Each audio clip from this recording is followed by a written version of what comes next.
The first step was the President of India in his address to the Parliament announced the intention of the government to implement the recommendation of the Mandal Commission. So finally the President of India, he addressed to the Parliament of announcing the what are their intention to implement the recommendation of the Mandal Commission in India. On 6 August 1990, the Union Cabinet took a formal decision to implement the recommendation. So, on 6 August 1990, the Union Cabinet took a formal decision so that they can implement the recommendation of the Mandal Commission.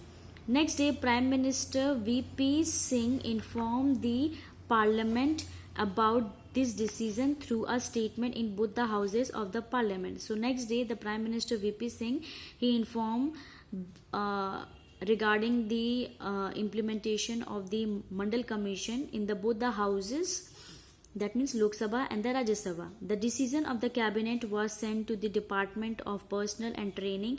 The senior officers of the department drafted an order in line with the cabinet decision and took the minister's approval. So finally all of them given their approval.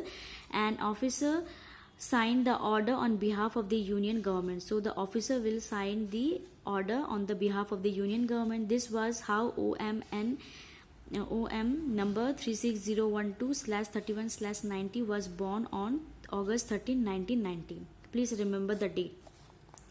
From the next few months, this was the most hotly debated issue in the country. Newspapers and magazines were full of different views and opinion on this issue. So when these laws were implemented in India, there was a lot of people who were supporting this report and there are many people who were criticizing. So all these debates were taking place in the you can say especially in newspaper and in the magazine, and even in the news channel it was shown. It led to widespread protest and counter protest, some of which were violent. So many people who were not at all supporting this commission, they started revolting and there was a violent people, their action led to the violent. People reacted strongly because this decision affected thousands of job opportunities. So many people reacted strongly. Why? Because those persons who deserve to get a job, they have lost these opportunities. Some felt that existence of inequalities among people of different caste in India necessitated job reservations. So some people felt that due to inequalities of the you can say in our India, it was good to implement this job reservation.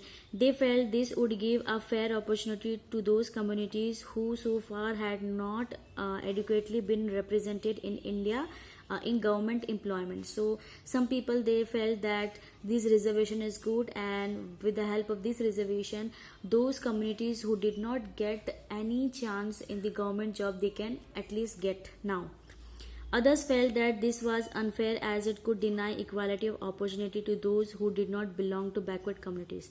So those who did not belong to the backward communities, they believe that due to this reservation, their job opportunities are lost, and this is inequality. They would be denied job even though they could be more qualified. So even they are more qualified than the backward section of the society, but still they will not get the job.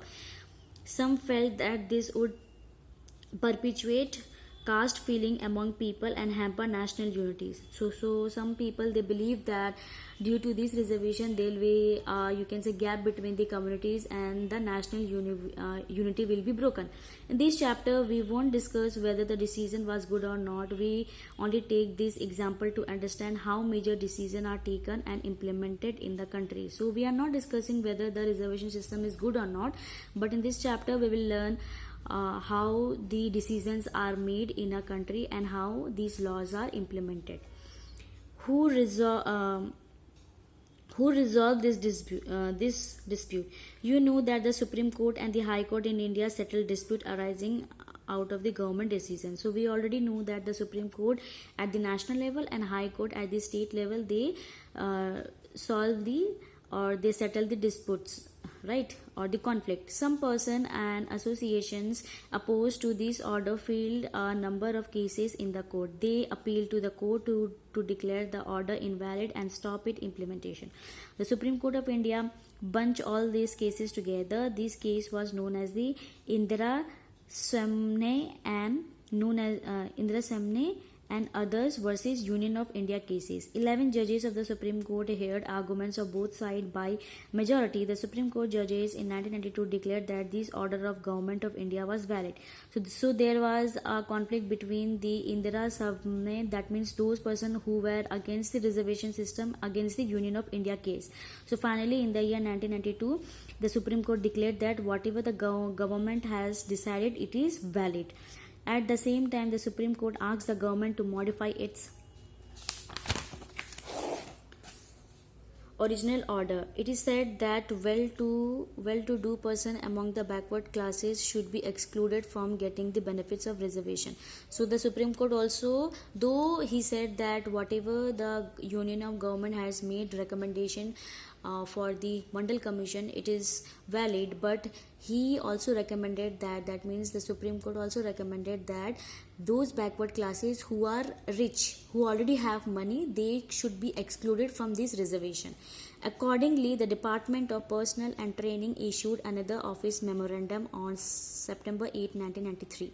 The dispute thus came to an end, and this policy has been followed since then.